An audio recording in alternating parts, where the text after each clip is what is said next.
কলেজের ভিপি যখন গোপন প্রেমিক গল্পের তৃতীয় অংশ। রাফির বড় বোনের হাজব্যান্ড এসপি। তিনি সব কিছুই শ্বশুরের কাছ থেকে শুনেছেন। আর তিনি হৃদয়ের নামে মামলাগুলো আছে সেই ধর্ষণ কেসগুলো পুরোনায় তদন্তের করতে আদেশ দিয়েছেন। এই কারণেই হৃদয়কে বাধ্য হয়ে গা ঢাকা দিতে হয়েছে। এই বিষয়ে এমপি সাহেব হৃদয়কে বলেছে, তুমি গা ঢাকা দাও, তা না হলে তুমি যদি একবার অ্যারেস্ট হও আমি তোমাকে আর ছাড়াতে পারবো না, যেহেতু সামনেই আমাদের নির্বাচন আসছে। বাবার কথা মতো না চাইতেও হৃদয়কে গা ঢাকা দিতে হয়। আর এই সুযোগেই পিয়াকে বিয়ে করে ফেলে রাফি। রাফির প্রত্যেকটা বোনের খুব ভালো ঘরে বিয়ে হয়েছে। শিক্ষিত দুলাভাই তেমন উচ্চ পদস্থ জায়গায় কর্মরত আছে তারা। রাফিদের বিশাল অবস্থা, বলতে গেলে গ্রামের মধ্যে তার বাবা একজন প্রভাবশালী ব্যক্তি। রাফিরা এত বড় লোক, পিয়া তা কখনোই বুঝতে পারেনি। আসলে রাফি সেভাবে কাউকে বুঝতেই দেয় না। স্বাভাবিক নর্মাল ছেলেদের মতো চলাফেরা করে রাফি। রাফির মা পিয়াকে সোনার দুটি বালা হাতে পরিয়ে ঘরে তোলে। রাফিদের বাড়িটা বিশাল বাড়ি, অনেক বড় জায়গা নিয়ে, যেহেতু গ্রামের বাড়ি, গাছগাছালি দিয়ে ভরা। সামনে একতলা ভবন আর উত্তর পাশে নতুন দোতলা তৈরি করা হয়েছে। সেই দোতলায় রাফির ঘর। রাফিদের বাড়িটা খুব সুন্দর করে সাজানো হয়েছে। একমাত্র ছেলের বিয়ে উপলক্ষে চেয়ারম্যান সাহেব নিজের সাধ্য অনুযায়ী সাজানো থেকে শুরু করে বৌভাতের আয়োজন করেছেন। আত্মীয় স্বজন দিয়ে বাড়িঘর গিজ গিজ করছে। সারা গ্রামের সবাই জানে রাফির আগামীকাল বৌভাত। বৌভাতের আয়োজনও বিশাল করে করা হয়েছে। তাদের বন্ধুবান্ধব, আত্মীয় স্বজন, বোনের শ্বশুরবাড়ির লোকজন সবাই উপস্থিত। আজকে রাফি আর পিয়ার বাসর রাত। পিয়ার মনের মধ্যে চলছে অন্য কিছু কথা। আজ দুজন ভালোবাসার মানুষ পাবে দুজনকে। এর চেয়ে ভালো কিছু আর হতেই পারে না।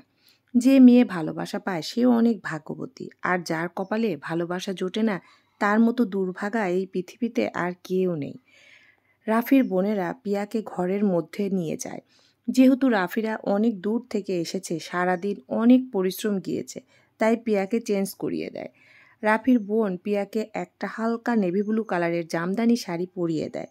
পিয়ার ঘরে কিছু খাবার দেওয়া হয়, কিন্তু পিয়া অল্প সামান্য কিছু খায়, কারণ তার খেতে ভালো লাগছে না।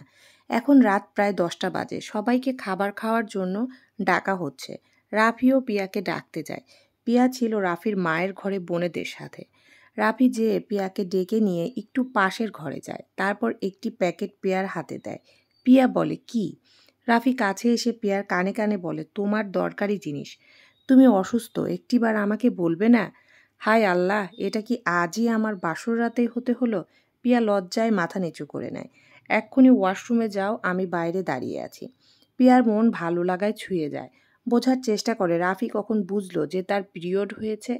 পিয়া আল্লাহর কাছে লক্ষ কোটি শুকরিয়া আদায় করে। সে তো তার জীবনে এরকম একজন মানুষই চেয়েছিল। পিয়া সব কিছু নিয়ে ওয়াশরুমে চলে যায়। ওয়াশরুম থেকে ফ্রেশ হয়ে বাইরে আসে। তারপর রাফির সব বোন দুলাভাই একসঙ্গে খাবার খেতে বসে। রাফির বড় দুলাভাই বলে, শালা, আজ একটু কম খাও, তোমার জন্য তো আজ স্পেশাল খাবার আছে। পিয়া লজ্জায় মুখ তুলতে পারে না। রাফি বলে, জি দুলাভাই, অবশ্যই। রাফির মেজ বোনের স্বামী বলে, তুমি এত কালো, এত সুন্দর চাঁদের মতো বউ কই পাইলা? রাফির মেজ বোন বলে, আরে এই তো সেই মেয়ে যে স্কুলের সামনে দাঁড়িয়েছিল, আর আমার রাফি তাকে দেখে পাগল হয়ে গিয়েছিল, আর 6 মাস ধরে তাকে খোঁজার পর পেয়েছে আমার ভাই। দুলাভাই অবাক হয়ে বলে, তাই নাকি? এই সেই গার্লস স্কুলের মাস্ক পরিহিত মেয়ে? রাফির মাথা চুলকায়, বলে, হ্যাঁ। পিয়ার অবস্থা খুবই খারাপ। পিয়া ভাবে, এই লোক এসব কথা তার বোনদেরকেও বলেছে। তার মানে এই লোক সত্যি সত্যি তাকে 7 মাস ধরে এত ভালোবাসে। পিয়া রাফির ভালোবাসায় মুগ্ধ হয়। একটা ছেলে কাউকে যে এত ভালোবাসে পিয়ার জানা ছিল না। বাসর ঘরে এখন দিয়ে গেল ননদেরা পিয়াকে। পিয়া অপেক্ষা করছে রাফির জন্য। বাসর ঘরে তার বুকের মধ্যে টিপ টিপ শব্দ হচ্ছে। প্রতিটি মেয়েরই বাসর রাত নিয়ে অনেক স্বপ্ন থাকে, অনেক কিছু ভাবে। বাসর রাত কেমন হবে? বাইরে থেকে অনেক গান বাজনার আওয়াজ আসছে, কারণ সবাই প্রচুর আনন্দ করছে। রাফির বিয়েতে গরু খাসি কাটা হয়েছে। বিয়ে বাড়িতে যত লোক আছে সবাই কাজকর্মে ব্যস্ত। রাফি ফোনে কথা বলছে অভির সাথে। অভি রাফিকে বাসর ঘরে যাওয়ার জন্য বলে, আর বলে, যা, ফুলশয্যায় তোর বউ তোর জন্য অপেক্ষা করছে। রাফি বলে, হ্যাঁ রে ভাই, কিন্তু আজকে তো আর বাসর সারতেই পারবো না। রাফি বলে, আজ আমার বউয়ের শত্রু এসেছে। অভি হা হা করে হেসে দেয়, বলে ঠিক হয়েছে শালা, উপোস থাক আরও 7 দিন। রাফি বলে কপালটাই খারাপ, বল বল তোর স্বপ্ন বালিকাকে যখন বিয়ে করবি আমিও বলবো। রাফি ঘরে আসে, আস্তে করে ঘোমটার ভেতর থেকে তাকায় পিয়া, আর রাফি কাছে এগিয়ে আসে। রাফি সরাসরি বিছানায় এসে পিয়ার ঘোমটাটা সরায়। রাফি মাশাল্লাহ বলে, আমার মতো কালো ছেলে সত্যি তোমার জন্য মানায় না। একদম বাজে কথা বলবেন না আপনি, মোটেও আপনি দেখতে খারাপ না, আপনি ফর্সাকেও হার মানান। আপনি জানেন আপনি কত সুন্দর। রাফি বলে সত্যি কি? পিয়া বলে তাই, আপনার হাসি মারাত্মক সুন্দর, এই হাসিতে যে দেখবে সেই আপনার প্রেমে পড়বে। রাফি বলে ও তাই, তুমি কি তাহলে আমার হাসি দেখে প্রেমে পড়েছিলে? পিয়া উত্তর দেয় হ্যাঁ, সেদিন প্রথম কলেজে আপনাকে দেখি, আপনার ওই মুক্তঝরা হাসি দেখে আমি পাগল হয়েছিলাম, আর ধপাস করে আপনার প্রেমে পড়ে গিয়েছিলাম। একসঙ্গে হেসে ওঠে রাফি ও পিয়া। আমার জীবনের সবচেয়ে বড় পাওয়া তুমি, এভাবেই পাশে থাকবে। পিয়া বলে আপনাকে ছাড়া আমার জীবন অন্ধকার, কোনো দিনও আপনাকে ছাড়া যাব না। তারপর দুজন একে অপরকে জড়িয়ে ধরে ঘুমিয়ে পড়ে, কারণ পিয়া অসুস্থ। পিয়া বুঝতে পেরেছে সে ভুল মানুষকে ভালোবাসেনি। সকাল সকাল পিয়া ও রাফির ঘুম ভাঙে, তারপর দুজন ফ্রেশ হয়ে দেয়। গ্রামের নিয়ম অনুযায়ী আজকে তাদের দুজনকে একসঙ্গে গোসল করানো হবে, কিন্তু রাফি সেটা মানা করে, তার বউকে বাইরের পর পুরুষের সামনে গোসল করতে দিবে না সে, কারণ পিয়া খুবই ধার্মিক একটি মেয়ে। রাফির বাবা মাও রাফির সাথে একমত পোষণ করে। বাড়ি ভর্তি লোকজনের মাঝে রাফি তার খাবার নিয়ে ঘরে চলে আসে। ঘরে এসে পিয়াকে নিজ হাতে খিচুড়ি ও গোস্তের তরকারি দিয়ে মাখিয়ে খাইয়ে দেয়। গ্রামের বাড়িতে সকালবেলায় খিচুড়ির সাথে রান্না করা হয় মুরগির গিলা কলিজা। সেই গিলা কলিজা ওই তরকারি দিয়ে রাফি খিচুড়ি মাখিয়ে পিয়াকে খাইয়ে দেয়। পিয়াও কোনো কথা না বলে পরম শান্তিতে রাফির হাতে খেয়ে নেয়। খাওয়া দাওয়া শেষ করে যখন রাফি হাত ধুয়ে বাইরে যাবে, তখন পেছন থেকে রাফিকে জড়িয়ে ধরে পিয়া, বলে সত্যি আমি অনেক ভাগ্যবতী, জীবনে অনেক পুণ্য করেছিলাম, তাই তো আপনার মতো একজনকে পেয়েছি, আপনি শুধু আমার। রাফি হাতের প্লেটটা টেবিলে রেখে ঘুরে বুকে জড়িয়ে ধরে পিয়াকে, আর সারা মুখে পিয়ার আদরে ভরিয়ে দিতে থাকে। পিয়া ধন্যবাদ জানায় তাকে বোঝার জন্য।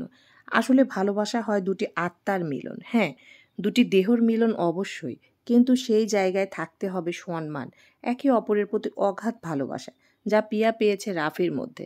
তাই পিয়া নিজেকে ভাগ্যবতী মনে করছে। আজ রাফিদের বাসায় লোক এসে ভিড় ভরে গেছে। পার্লার থেকে লোক আসছে তাকে সাজানোর জন্য। পিয়া বলে আপু, আমি পার্লারের মেয়েদের কাছে সাজবো না, আপনি আমাকে সাজিয়ে দিন। রাফির বড় বোন অনেক খুশি হয়ে যায়, কারণ পিয়া খুব লক্ষ্মী একটি মেয়ে এবং খুবই ভদ্র। পিয়াকে সুন্দর করে সাজিয়ে দেয়। পিয়া বলে হেজাব পরিয়ে দিতে। রাফির বোন বলে পিয়া তুমি আজকের দিনেও হিজাব পরবে? পিয়া বলে হ্যাঁ আপু, বাহিরে অনেক পরপুরুষ আছে। রাফির মা খুব খুশি হয়ে যায়, তার বৌমা এত লক্ষ্মী, এত ভালো। পিয়ার ননদ সুন্দর করে হিজাব পরিয়ে দেয়, আর শাড়ি খুব সুন্দর করে পরিয়ে দেয়। শাড়ির সঙ্গে রাফি ফুল হাতা ব্লাউজ কিনে এনেছিল। সে জানে তার বউ পর্দা করে, এই মোতাবেক তার কাপড় চোপড় সে কিনেছে। খয়েরি কালারের বেনারসি শাড়িতে যেন রূপ উপচে পড়ছে পিয়ার। যে দেখছে সেই মাশাল্লাহ বলছে। পিয়া ও রাফিকে বসানোর জায়গায় নিয়ে যাওয়া হয়। পিয়াকে রাফি হাত ধরে উঠিয়ে নেয় স্টেজে। তারপর দুজন পাশাপাশি সোফায় বসে। সকল বন্ধুবান্ধব আসে। রাফি অভিকে ফোন দেয়। অভি জানায় সে আসতে পারবে না, কারণ তার বাবার অবস্থা খুবই খারাপ, তার বাবার হার্টের অপারেশন করা হবে। রাফি মন খারাপ করে বলে ঠিক আছে দোস্ত, পরে তুই আমার কলিজার সাথে পরিচিত হবি। আত্মীয় স্বজন সবাই নতুন বউকে দেখে যেমন প্রশংসা করতে থাকে, তেমন খুব ভালো ভালো উপহার দেয়। রাফির বড় বোন, মেজ বোন, সেজ বোন, ছোট বোন সবাই এক সেট করে গহনা উপহার দেয়।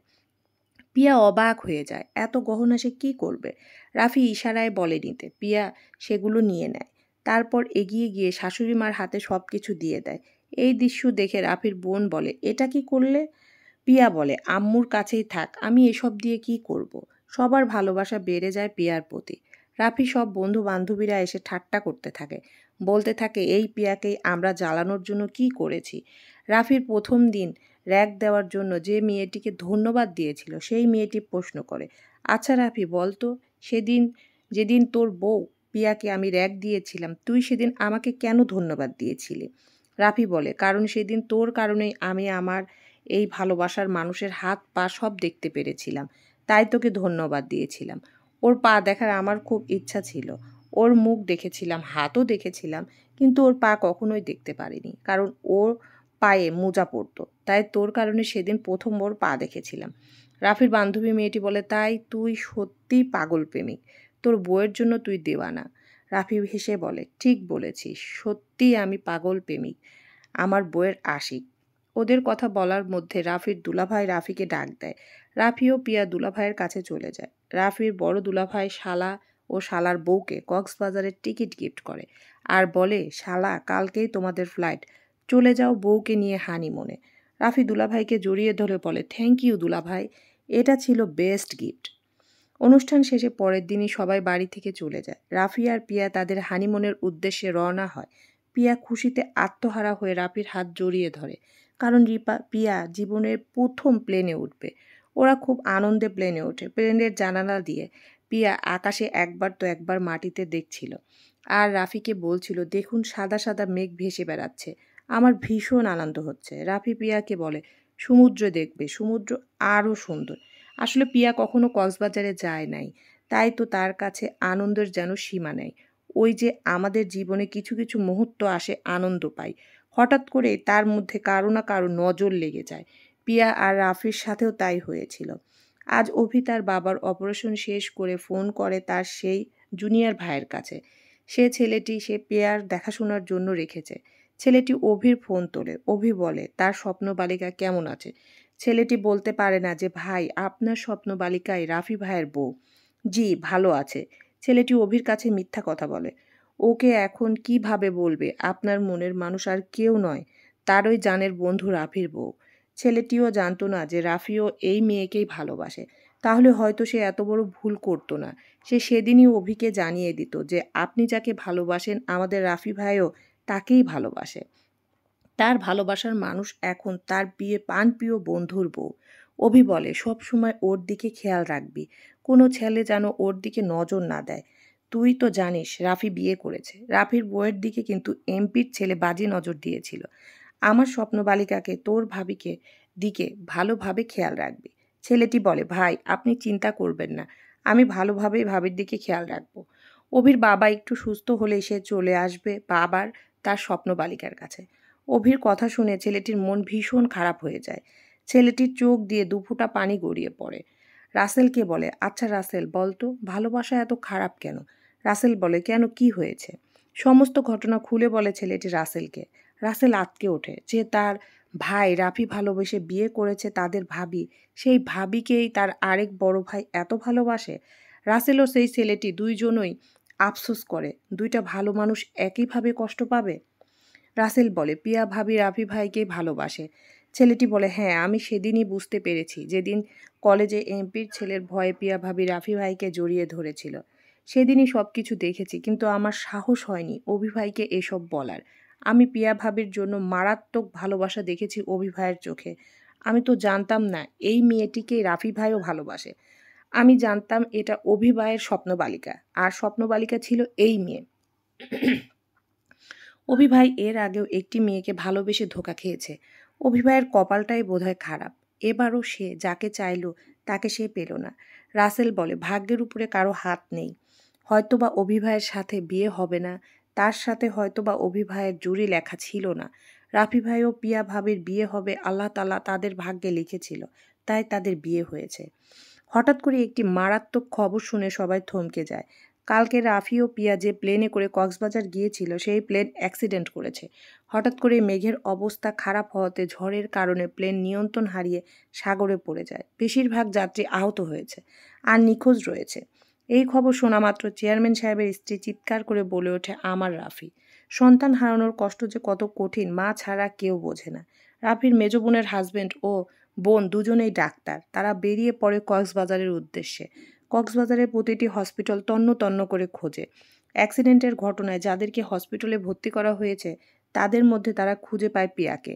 পিয়ার মাথায় ভীষণ আঘাত লেগেছে। পিয়ার মাথা ব্যান্ডেজ করে বেডে রাখা হয়েছে। বেডে শুইয়ে রাখা হয়েছে। পিয়াকে পাবার পর তারা দ্রুত পিয়ার কাছে চলে যায়। ডক্টর জানায় মেয়েটির মাথার ভীষণভাবে আঘাত পেয়েছে, বাঁচবে কিনা সন্দেহ আছে। আর এদিকে রাফির দুলাভাই তার সর্বোচ্চ চেষ্টা করছে রাফিকে খুঁজে পাওয়ার, কিন্তু কোনো খোঁজ পাওয়া যায় না। সারাদিন খোঁজার পরে সন্ধ্যায় সবাই হাল ছেড়ে ফিরে আসে আর ঘোষণা করা হয় রাফি আর বেঁচে নেই, রাফি মৃত। রাফির অ্যাক্সিডেন্টের কথা শুনে তার বন্ধু বান্ধব অভিসহ সবাই চলে আসে কক্সবাজারে। ওরা রাফিকে না পেয়ে রাফির বউকে দেখতে যায়, পিয়ার খোঁজ নিতে চায়। পিয়ার খোঁজ নেওয়ার জন্য সবাই যখন কেবিনে ঢোকে তাদের সঙ্গে ঢোকে অভিও। পিয়াকে দেখে তার পায়ের তলার থেকে মাটি সরে যায়। অভি বলে, আমার স্বপ্নবালিকা রাফির বউ? রাফির পিয়া আর আমার পিয়া একই ব্যক্তি? অভি দুই হাতে ওর মাথার চুল খামচে ধরে বারান্দায় চলে আসে আর চোখের পানি পড়তে থাকে। বিড়বিড় করে বলতে থাকে, ভালোবাসা, তুই কি কখনো আমার হবি না? এ জীবনে দুইবার ভালোবাসলাম, একবার ধোঁকা খেলাম আর একবার হারিয়ে ফেললাম। আমার কপালে বোধহয় এতই খারাপ। তারপর অভি রাফির কথা মনে হয়। রাফির জন্য সবার কাছে জিজ্ঞাসা করে। রাফিকে প্রশাসন মৃত ঘোষণা করেছে। কথা শুনে অভি যেন শক খায়। তার প্রিয় বন্ধু এই পৃথিবীতে বেঁচে নেই। অভি এত আঘাত পায় যে পাথর হয়ে যায়। আজ প্রায় 20 দিন হয়ে গেল এই পিয়া পড়ে থাকে বেডের সাথে লেপ্টে, আর খাওয়া দাওয়া কথা বলা কিছুই করে না। পিয়াকে স্যালাইন দিয়ে রাখা হয়। পিয়ার জ্ঞান পূর্ণভাবে এখনও ফেরেনি। সবাই এটাই জানে ও বেঁচে আছে। পিয়ার বাবা মার অবস্থা ভীষণ খারাপ। পিয়ার মা বলেন, আল্লাহ, আমাদের মেয়েটাকে এত কষ্ট না দিয়ে তোমার কাছে নিয়ে গেলেই পারতে। অনেক দিন পর পিয়া আস্তে আস্তে তার চোখ খুলেছে। পিয়ার ননদ সঙ্গে সঙ্গে সবাইকে খবর দেয়। পিয়া চোখ খোলার সঙ্গে সঙ্গে সবার কাছে জানতে চায় তার রাফি কোথায়, রাফি কোথায়। কান্না শুরু করে দেয়, দুই হাতে মাথার চুল চেপে ধরে। তার রাফিকে এনে দাও, সে তার রাফিকে চায়। পিয়া পাগলের মতো চেঁচামেচি করতে থাকে। পিয়া যেয়ে তার ননদের দুই হাত ধরে বলে, আপু আপু, আমার কলিজা এনে দিন। আপু, আমার রাফিকে এনে দিন। রাফিকে ছাড়া আমি মরে যাব আপু। বুকের বাঁ পাশ দেখিয়ে বলে, আপু, এই জায়গায় কষ্ট হচ্ছে, আমার দম বন্ধ হয়ে আসছে। আমার রাফি কোথায়, আমার জান কোথায়? বলতে বলতে পিয়া জ্ঞান হারায়। সঙ্গে সঙ্গে রাফির বোন পিয়াকে জড়িয়ে ধরে। পিয়ার অবস্থা দেখে প্রতিটি লোকের চোখে পানি চলে আসে। পিয়ার অবস্থা দিন দিন অবনতির দিকে চলে যাচ্ছে। পিয়াকে শুধুমাত্র স্যালাইন দিয়ে রাখা হয়। শহরের বড় বড় ডাক্তার দিয়ে পিয়াকে দেখানো হয়েছে। ডাক্তাররা বলেছে তার মস্তিষ্ক জুড়ে রাফির বসবাস। সে রাফিকে ছাড়া অন্য কিছু চায় না। তার মস্তিষ্কে রক্তক্ষরণ হচ্ছে, একমাত্র রাফিই পারবে তাকে বাঁচাতে। অভি পিয়ার এই অবস্থা সহ্য করতে পারে না। অভি বুঝে পায় না ওর কি করা উচিত মেয়েটির জন্য। আসলে ভালোবাসা বড়ই অসহায়। আমরা যাদেরকে ভালোবাসি তাদেরকে ভালো দেখতে চাই। সত্যিকারের ভালোবাসার মানুষরা শুধু কাছে পেতে চায় না, তারা দূরে থাকলেও তার ভালোবাসার মানুষটিকে ভালো থাকুক, সুস্থ থাকুক, নিরাপদে থাকুক। তার ভালোবাসার মানুষ পিয়া সুখী হোক। পিয়া তার রাফিকে নিয়ে ভালো থাকুক। এখনও পৃথিবীতে সত্যিকারের ভালোবাসা জীবিত আছে। আমরা যতই বলি ভালোবাসা নোংরামি হয়ে গেছে, এর মধ্যেও তো ভালো কিছুর বসবাস থাকে। রাফি ও পিয়ার ভালোবাসা এর একটি জ্বলন্ত উদাহরণ। কাউকে শুধু দেহ দিয়ে ভালোবাসা যায় না, ভালোবাসা আসে অন্তর থেকে, মন থেকে, যেখানে কারোর জোর চলে না। পিয়া এত বেশি ভালোবাসে রাফিকে, পিয়ার মস্তিষ্ক, মন, হৃদয় সব কিছু জুড়ে রাফির বিচরণ। রাফি ফিরে আসুক আবার পিয়ার জীবনে, পিয়ার জীবন সুখের হোক, কিন্তু এটা তো কখনো সম্ভব না। মৃত ব্যক্তি কখনো আমাদের মাঝে ফিরে আসবে না। পিয়ার অবস্থা দেখে অভি চিৎকার করে বলে, এই রাফি, কোথায় তুই? তুই কি দেখছিস না তোর কলিজা তোর জন্য কান্না করছে? চলে আয় না রাফি, চলে আয় না ভাই। আমি যে আর সহ্য করতে পারছি না আমার স্বপ্ন বালিকার কষ্ট। রাফি, তুই সত্যি খুব ভাগ্যবান। একটা মেয়ে এত অসুস্থ হওয়ার পরেও শুধু তোর চিন্তা করে, তোর কথায় মাথায় ঘুরে। যেখানে থাকিস তুই ভালো থাক, তোর ভালোবাসা জিতে গিয়েছে। তোর ভালোবাসায় সত্যি অনেক জোর করে তোর ভালোবাসায়। আমার মনে হয় আমার ভালোবাসা খাঁটি না, এই জন্য এই পৃথিবী থেকে ভালোবাসা শুধু আমাকে ধোঁকায় দেয়। আল্লাহ, আমি নিশ্চয়ই অনেক পাপী, তাই তো আমার কপালে ভালোবাসা লেখা নেই। আর অনেক কষ্ট এই বুকের মাঝে, আমার অনেক কষ্ট। কাকে বলবো রাফি, তুইও তো নেই, কাকে দেখাবো বন্ধু? আমার প্রিয় মানুষও আমার কাছে থাকে না। অভির প্রতিটি কথা রাফির বোন শুনে ফেলে। কাছে যেয়ে রাফির কাঁধে হাত দেয়। রাফির বোনকে দেখে অভি ভয় পেয়ে যায়, চোখ মুছে ফেলে, বলে, আপু, আপনি এখানে? রাফির বোন অভিকে বলে, তুমি পিয়াকে ভালোবাসো? চলবে কলেজের ভিপি যখন গোপন প্রেমিক, গল্পের 3য় অংশ।